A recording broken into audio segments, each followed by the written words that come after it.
Hello people, this is Sonali, the Melodramatic Bookworm. If you've been here before, welcome back, and if you're new to my channel, welcome to the Melodramatic Bookworm family.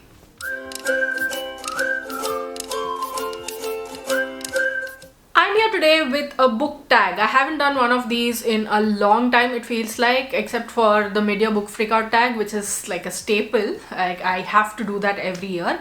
But I found this randomly when I was browsing Booktube one day, and this was on the channel Katie is Reading. I don't know who has created this tag, but I found it on Katie's channel, so here we are. I found this very interesting. Because of the game 20 questions. It has a lot of nostalgia associated with it, despite me not being a huge fan of interactive games like this and talking to people and trying to find out who they are and what they have in mind with just 20 questions. It started out one way, but it turned out into another, but it soon became something that I shared with my friends, and it became something that I look back on very fondly. So when I saw that there's a 20 questions book tag, which is a combination of the two, I was like, immediately I went, you've got to do this. You have got to do this. So here we are. So without any further ado, let's dive right into this video and let me do the 20 questions book tag. I have all the questions here on my phone, and I will obviously read it out and do it. You know how I do my book tags. But okay, the first question. How many books are too many books for a series? It completely depends on how the series is written, how the story is written, whether there's any character growth or whether the writing is bad. If the writing is bad, then just don't do it. Don't. But if the writing is good, there's character development. I mean, even if it's gradual, if there's movement in the plot, and if everything is coming together, then I think you can do as many books as you want. But if you ask me to limit it, then I think it would be 7 books. 7 books is like a perfect way to round off everything. Unless you've created such a huge universe that you can't, 7 books is great. But if the writing is bad, don't do it. 3 books and be done with it. Question number 2. How do you feel about cliffhangers? I love them. Like, they make me restless. They make me eager to get started on the next book or the next chapter or whatever. But they are a great plot device to keep a person invested in the story, unless, well, the next book or the next chapter disappoints you. But cliffhangers are great. Question number 3. Hardcovers or paperbacks? Okay, there is reasoning behind this, okay? First of all, hardcovers are beautiful, and they are easy to hold for me because I have arthritis, and hardcovers make it easy for me to keep the book open. Of course, I love floppy paperbacks as much as I love hardcovers, because they're easy to keep open and they don't need me to prop up a book. But if you're asking me between hardcovers and paperbacks, then I'm going to say hardcovers. The type of books that I hate the most are mass market paperbacks. For me personally, I know they are really accessible and reasonably cheaper comparatively and all of that, but my arthritic fingers will cry. They cry at the thought of it. Number 4. Favorite book. I think everybody knows by this point what my favorite book is or are, but 2 of my favorite books of all time are The Midnight Library and Fierce Fairy Tales. I mean, there's a long list after that, of course, In Other Words by Jhumpa Lahiri and the like, but I'll be coming up with a huge video soon in which I talk about my favorite books of all time, so stay tuned for that. I'm really excited because there's a lot of favorite books. Bookworm problem. Every bookworm's problem this is. Question number 5. Least favorite book. I think this also everybody knows. It's The Subtle Art of Not Giving an F by Mark Manson, and I'm not going to talk more about it because I feel like even in a previous video I've spoken a lot about it, and I also did an hour-long rant video. So there, The Subtle Art of Not Giving an F by Mark Manson. The whole name also doesn't come out right. Okay. Number 6. Love triangles. Yes or no? See, again, they are a great plot device, I feel like, if done right. If done right. If you're unnecessarily pushing a third person into a story, then it won't make sense. But if rounded off very well, it will. But on the whole, I feel like I'm not a huge fan of love triangles. Okay, it's not bad, but okay, it's fine. Number 7, the most recent book you just couldn't finish. It was Do Epic Shit by Ankur Warikoo. I just think that it was filled with toxic positivity, and it was like, the reason you are not getting stuff done is because you're lazy. Get off your bum and you will be able to do such things. Hi brother, no, don't do it. Number 8, a book you are currently reading. I'm filming this a few days in advance, so by the time you see this video, I feel like I will have gone through this, and I'll put my current read at the time on the screen. But right now, what I'm currently reading is The King's Men, the third in the All for the Game trilogy by Nora Sakavic, and A Trip to Remember by Aditya Chaudhary. Number 9, the last book you recommended to someone, and that has got to be Translating Myself and Others by Jhumpa Lahiri. I translated this to, I recommended this to Nandini, and I know she is fascinated by Jhumpa Lahiri's works and words as well. So the moment I finished reading Translating Myself and Others, I told her, "Ki, you've got to read this." I mean, it's very academic sounding, it will take a lot of time, but you have got to read this because Jhumpa Lahiri does it like no other. Number 10, what is the oldest book you've read by publication date? I think it's got to be The Iliad. I read it for work last year, and I found it super fascinating, both the language, writing style, as well as the characters and how everything was rounded up. And I didn't know until I read it this last time that it was just a section of what we know of that story. So okay, number 11. What is the newest book you've read? Translating Myself and Others by Jhumpa Lahiri.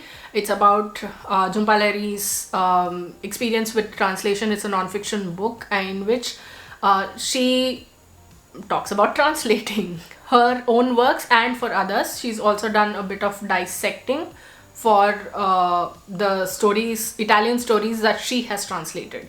So yeah, that's the newest book that I've read. I think it released in May 2022.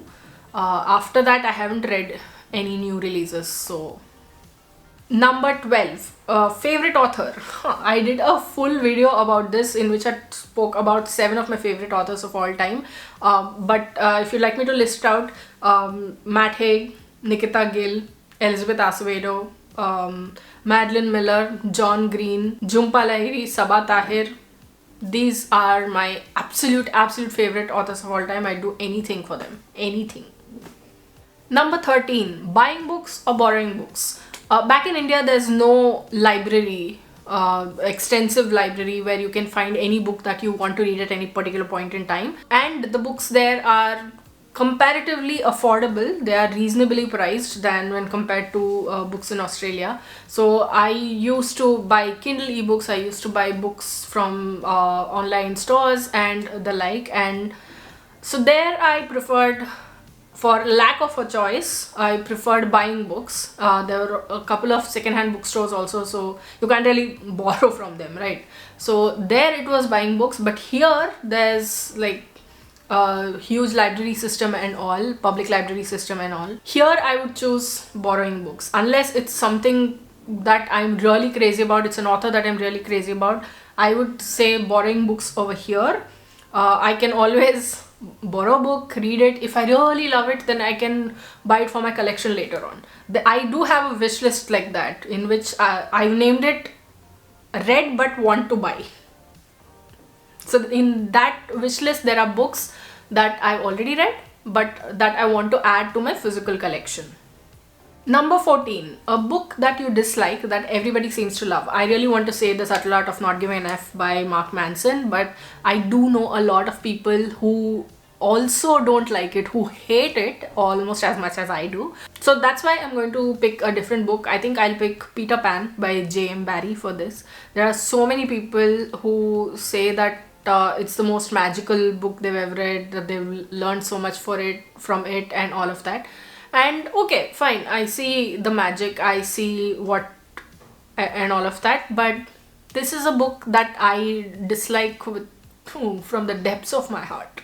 Number 15, bookmarks or dog ears. I'm a huge bookmark person. No dog ears. And I won't judge anyone for dog earing their own books, but if you do that to someone else's book, then and if you come near my books, then ha. See, the thing is that I cannot tell if I will turn into a dog ear person or not. There's a lot of things have changed in this year, and for example, I have taken to tabbing, annotating and writing in my books, so anything can happen. But at this point in time, at this moment, I'm a bookmark person. I will not dog ear my books no matter what. Number 16, a book you can always reread, and that has got to be Fierce Fairy Tales by Nikita Gill. It's so kind, so compassionate, so empowering that every time I read it, I get a new sort of hope within me, and I just love that. I love Nikita Gill. How many times can I shout from the rooftops that I love her writing? I don't know. Number 17, can you read while listening to music? See, if it's instrumental and if it's music that I don't know or I'm not familiar with, then yes, sure, I can read. But if there are songs that are playing that I do know and I like or love, then instead of reading, I'm going to be bopping my head along to the songs. So that doesn't work. It's weird because I love cafe ambiences. I love sitting in cafes and reading, and you know how noisy they are. But I think that's a sort of a white noise that has registered in my head that I have ended up loving. It just tells me that you can sit, you can do your own thing. Nobody's going to judge you for it. Everybody's going about their own business and the like. But if it's at home, then I need just calm or music or instrumental music or something that I don't identify with in the background. Number 18, one point of view or multiple points of view. This is a tricky one. I think I'm going to have to say one point of view, but then again, multiple points of view are also great because they give layers to the story. It helps you, like life, in which you have to look at different perspectives, different people's perspectives in order to understand what is happening. But I think one point of view gives you a rather straight road. It helps you understand what is happening better. Unless you have an unreliable narrator, I feel like one point of view makes for a more engaging read of sorts. But multiple points of view is something that reflects life. In the grand scheme of things, there are multiple main characters, and when you're reading this point of view, this multiple point of view, you see that from all sides, and you weigh in about the decisions that the characters are making, how the plot is going and all of that, and it makes for a more engaging read. But I do love single points of view as well, single perspectives as well. So that's something, I think this is one thing that I cannot choose between, so I'm going to have to say both. Sorry, but both. Number 19, reading a book in one sitting or over multiple days. See, there were days when all I wanted to do was just gobble up my TBR, sit and just read, not do anything else. I used to long for those days. I used to long for the times when I could sit and without getting up get a huge chunk of reading done. But those days are gone. Fortunately or unfortunately, those days are gone, and I'm no longer the person who is like, I have so many books on my TBR. I'm like, they're there. I will read them. They're not going anywhere. I used to love reading over multiple days as well, but now I have come to the point where I'm like, I'm going to take my own sweet time reading this story. I don't care if it'll take like a month to finish a book, but I'm going to take my own sweet time because I want to. Like, nobody is pressurizing me. Nobody is forcing me to do anything. I'm doing this of my own accord. And if I'm reading over multiple days, it just means that I get to live the story, I get to savor the story, and to live in that particular world for a longer period of time. At this point in time, as much as I'd love to finish a book in one sitting, I think I'd prefer reading over multiple days more. But this might seem a little out of place because a video is coming soon in which a sort of a readathon kind of video. So I'm hoping that let's see how it goes. But I'm just keeping my fingers crossed. Last question, the 20th question of the 20 questions book tag is, who do you tag?